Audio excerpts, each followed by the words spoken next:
year $124 million deal with the Knicks. Sources told the New York Post that Carmelo Anthony would be open to dropping his no-trade clause if team president Phil Jackson strikes the deal with a team Anthony would like to play for. The back cover of the New York Post says it all. Regrets? He has a few. But just wait a second. Carmelo Anthony addressed the specific report this morning. Here's his quote. Come on. Come on, man, actually. After all the work I did to get here and get back here, if I was to get up and want to leave now, that would just make me weak. All right. Stephen A., do you even believe the reports?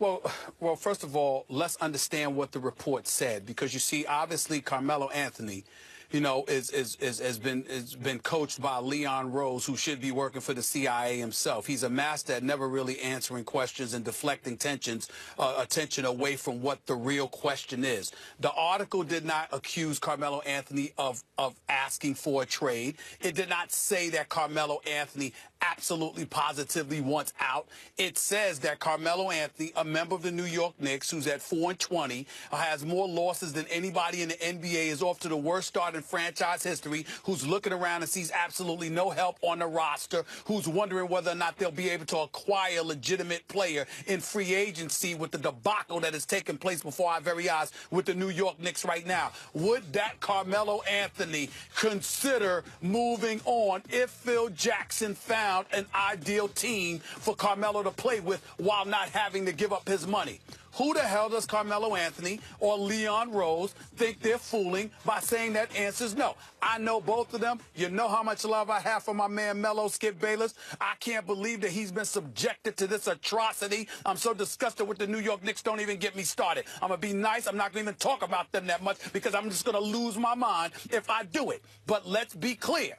Carmelo Anthony had ample opportunity to just sign with the New York Knicks, to re-sign with them, knowing they could pay him the max. How long did he take before agreeing to re-up with the New York Knicks? It was over about 5 or 6 weeks. Why, Skip Bayless? I recall Chicago being in the mix. I recall him taking a trip out to L.A. He wasn't just sitting there spreading his wings and wanting to be, you know, pursued or whatever the case may be. He even had to stall for an additional week because he was considering Chicago when Chicago only had half the amount of money the New York Knicks had to offer him. So suddenly, if Phil Jackson could get on the phone with Paxson and Gar Forman and say, you know what, we can work out a deal where you could end up in Chicago, and Melo, you could end up in Chicago for the $124 million that you're getting paid. You're trying to tell me that's not something that you would consider because you've pledged your heart, body, and soul to the New York Knicks? Are we all boo-boo the fool? Are we all that lost, that far gone? Let's stop it. The report simply says that Carmelo Anthony would consider, if indeed Phil Jackson found an ideal landing spot for him, like one I just mentioned. It's not going to happen. I don't think Carmelo's going anywhere. I certainly know that Carmelo didn't go to the Knicks and ask to be traded. But if it's ideal, and Phil found a way to get him in an ideal situation while Melo could keep his money because he loves his money, would he be willing to do it? That answer is yes. And to say otherwise is disingenuous. It's on a part, especially on the part of Leon Rose, his agent, along with Melo himself. That's simply not true. And by the way, he wouldn't owe anybody an apology for it. I'm a native New Yorker, a diehard Knicks fan, and I'd skip town on them to go to Chicago or somewhere else because they look that pathetic right now. So let's stop it, and let's stop trying to knock down reports and act like people are saying something that they didn't say. Would you consider going to a better situation while keeping your money, Carmelo Anthony? He knows that answer would be yes. Let's stop the nonsense. Okay, but time out. Should we then read into this that there was a premeditated master plan at work here? That maybe Carmelo said, I can get the most money if I stay home with the Knicks, but then maybe I'll give less than my best for a while, and all of a sudden they'll say, man, we don't want him anymore. Let's shop him because he wanted to go somewhere else with his big money?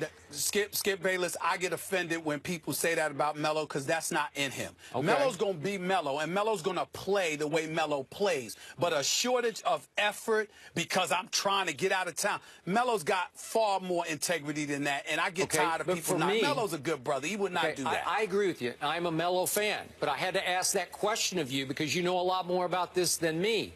But I thought Carmelo pledged undying allegiance to the Knicks. So any suggestion, whiff of this, is offensive to me because I want Melo here for the duration, for the long haul, to make this right, because he's being paid a whole lot of money to make this right. So I don't even want to hear that you think he would be somewhat open to it if they brought him a deal. I would think he'd be close to it because he wants to live and die in New York. Like, this is it. Well, Skip, you got a minute, Stephen A. You have to make up your mind, because that applies to Kobe and with the Lakers, but Kobe has 5 rings to show for it. Melo has never even played in an NBA Finals. So if you see an opportunity, for example, where Chicago comes on board and you get a chance to play with Joakim Noah and Derrick Rose and a Pau Gasol and a Taj Gibson and a Jimmy Butler, Kick rocks. not that you would be able to. Come on now. Yeah. All so right. Turn that down. Gentlemen, we leave it there. Bruce Arians has some